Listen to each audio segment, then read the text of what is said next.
For over 1,000 years, Rome was the greatest power the world had ever known. It began as a small village on the banks of the Tiber River. It grew into a mighty republic.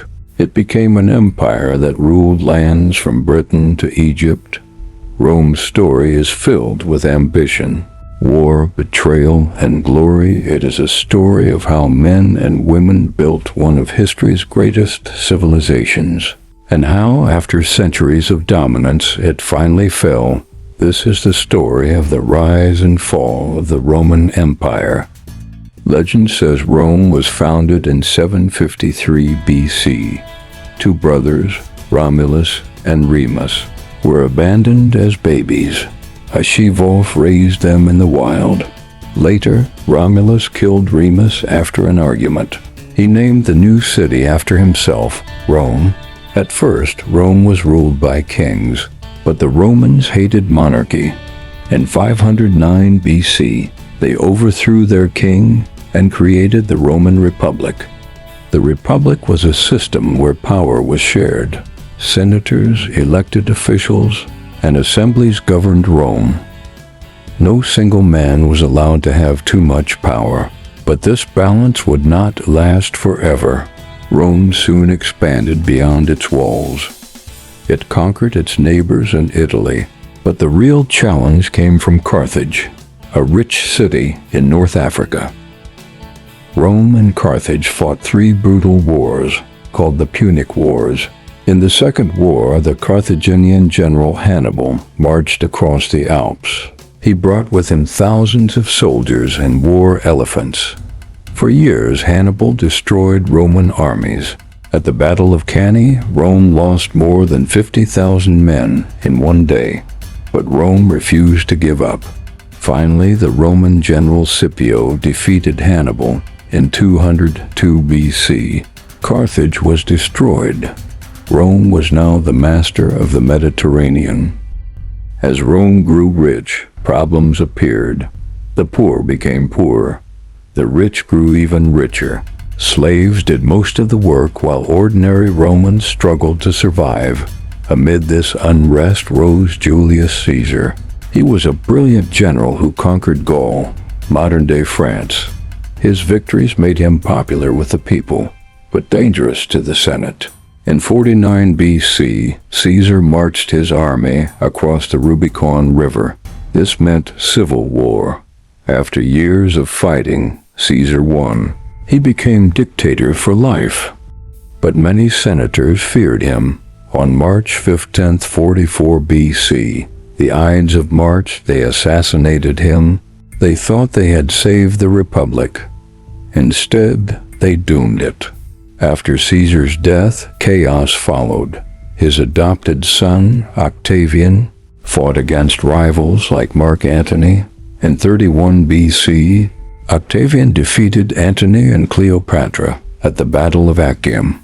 Octavian became Rome's first emperor. He took the title Augustus.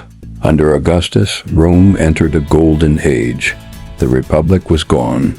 The empire had begun. For the next 200 years, Rome enjoyed peace and prosperity.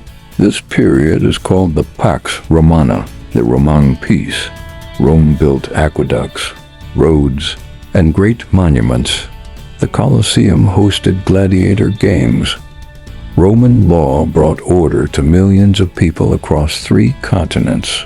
At its height, the Roman Empire stretched from Britain in the west to Mesopotamia in the east.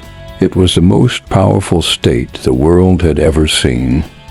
But holding such a vast empire was not easy. Barbarian tribes threatened the borders. Armies were expensive to maintain. Corruption spread among politicians. Emperors came and went, often killed by their own guards. Some emperors, like Trajan and Marcus Aurelius, were wise and strong. Others, like Nero and Commodus, were cruel and incompetent. Rome's greatness hid deep cracks that were beginning to grow.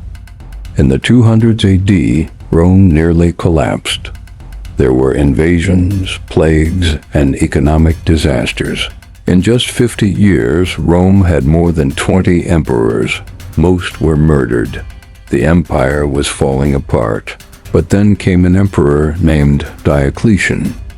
He tried to save Rome by dividing it into two halves, east and west. This gave Rome more control, but also weakened its unity. In the early 300s, Constantine became emperor. He reunited the empire for a time, but his most important act was legalizing Christianity. Before Constantine, Christians were persecuted. Now, the religion was allowed to spread. By the late 300s, Christianity had become the empire's official faith. Constantine also built a new capital, Constantinople. It would later become one of the most important cities in the world. By the 400s, the Western Roman Empire was weak. Barbarian tribes pushed into Roman lands. The Visigoths sacked Rome in 410 AD. Other tribes, like the Vandals and Huns, attacked again and again.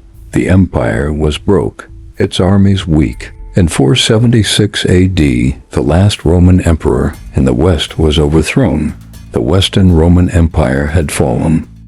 The Eastern Roman Empire, known as Byzantium, survived for another 1,000 years. But the West was gone, yet Rome never truly disappeared. Its laws, its architecture, its language, and its culture shaped the world. Modern cities, governments, and even our calendars still carry the mark of Rome. Rome was not just an empire. It was an idea of strength, order, and civilization, an idea that continues to inspire us today. From a small village on the Tiber River to the greatest empire the world had ever seen, Rome rose, flourished, and fell. Its story is one of ambition, brilliance, and tragedy. A story of men who dreamed of glory and of an empire that conquered the known world. This was the rise and fall of Rome. Enjoying the story? Don't forget to hit like, drop a comment, and subscribe so you won't miss the next episode.